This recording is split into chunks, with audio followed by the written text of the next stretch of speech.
You are using CustomTkinter and you are using the themed buttons, but you want to have another type of buttons, an accent button, but you do not want to each time rewrite the code again and again with the same configurations.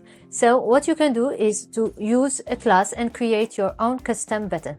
It's simple. Instead of creating a button this way, by specifying all the values, you are going to recuperate these values and use them to create your custom class that inherits from this CTK button.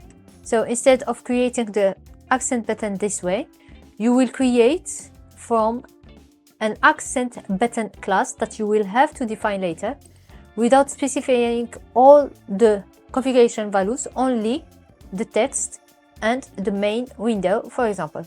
You will have to define this class, the class accent button, that must inherit from the CTK button, since it is a CTK button with certain configurations. So you define your init method, you call your super init method, then you specify the configurations from your accent button, whatever the configuration is. For example, in here we're changing the foreground color, the hover color, the text color and the font. This way your accent button is created, or your accent class button is created. All you have to do now is to call the class to create the button and use it in your code. And you can see now you have a custom accent button. Thank you for watching and see you in the next video. Bye.